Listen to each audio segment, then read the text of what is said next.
દર્શક મિત્રો, હું સરદાર પટેલને ગૌરવ ગાથા સંભળાવીશ. મારો આજનો વિષય છે સરદાર વિના સરકાર નહીં ચાલે.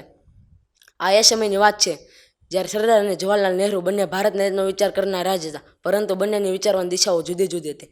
એક પોતાના કોઠા સુધીના આધારભૂત માહિતીઓના આધારે ભવિષ્યનો વિચાર કરીને નિર્ણય લેતા, બીજા વિશ્વના અન્ય દેશો પાસેથી મળતી માહિતીઓ અને પોતે સાંભળેલી વાતો દ્વારા લાંબો વિચાર કર્યા વગર જ ઉતાવળીઓ નિર્ણય કરતા.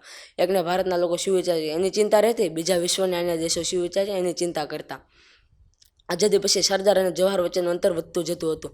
સરદારના કાર્યોમાં જવાહર હસ્તક્ષેપ કરતા સરદારને બિલકુલ પસંદ ન હતું. આ પ્રકારની વારંવાર બનતી ઘટનાથી સરદારે વ્યથિત જઈ જવાહરને પત્ર લખીને પોતાને મંત્રી તરીકે છૂટા કરવા માટે વિનંતી કરી. બીજી તરફ સરદારના નિર્ણયો આંતરરાષ્ટ્રીય કક્ષાએ ભારતનું નામ બગાડનારા છે એવું જવાહર માનતા હતા.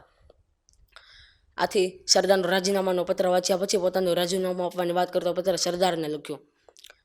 આ સરદાર અને નહેરુ વચ્ચે ઉગ્ર મતભેદો અને પોતપોતાના પદ પરથી રાજીનામું આપવાની વાત જ્યારે લોર્ડ માઉન્ટબેટને જાણે એટલે પોતાના બધા જ કામ પડતા મૂકીને ગાંધીજીને મળવા દોડી આવ્યો. સરદાર અને નહેરુ સાથે મળીને સરકાર ચલાવે એવું ગાંધીજી ઈચ્છતા હતા, પણ ગાંધીજીને ખૂબ સારી રીતે ઓળખતા એવા લોર્ડ માઉન્ટબેટને જાણતા હતા જો આ બેમાંથી કોઈ એકે સેવા ચાલુ રાખવાની હોય તો ગાંધીજી પોતાને પસંદગીનો કળશ જવાહર માથે જ ઢોળે. આ ઊભી થઈને મડાગાંઠ ઉકેલ માટે આગળ શું કરવું એ અંગે માર્ગદર્શન આપવા માટે ગાંધીજીને વિનંતી કરી. ગાંધીજીએ ટૂંકમાં જ પૂછ્યું, આ બાબતે આપનો શું અભિપ્રાય છે? માઉન્ટબેટને અભિપ્રાય આપતા કહ્યું, હું તો આ બંનેના પરિચયમાં હજુ હમણાં જ આવ્યો છું. તમે તો આ બંનેને કેટલાય વર્ષોથી ઓળખો છો. આમ છતાં મારો અભિપ્રાય આપું તો સરદારના પગ ધરતી પર છે, જવાહરના નથી. સરકાર ચલાવવા માટે જવાહરને સરદારની આવશ્યકતા જ નહીં, અનિવાર્યતા પણ છે. સરદાર વિના જવાહર એકલા સરકાર નહીં ચલાવી શકે. ગાંધીજીએ ગંભીરતાથી એક પ્રશ્ન પૂછ્યો, કદાચ સરદાર સરકારમાં ન રહે તો? માઉન્ટબેટને કહ્યું, જો આવા સમયે સરદારની દેશને ખૂબ જ જરૂર છે. જો સરદાર નહીં તો સરકાર પણ નહીં ચાલે. જો સરદાર નહીં તો સરકાર પણ નહીં ચાલે.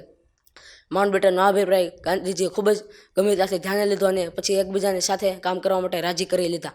તો આપણને આ પ્રસંગ દ્વારાથી આપણા જીવન અને કાર્ય દ્વારા વ્યક્તિત્વને એવું વિરાટ બનાવવું જોઈએ. આપણે હાજરીની જગતે નોંધ લેવી પડે. ગેરહાજર લોકોને ખૂંચવા લાગે એટલે આપણે સમજવું કે આપણે સમાજ માટે કંઈક કર્યું છે. જય હિન્દ, જય સાર.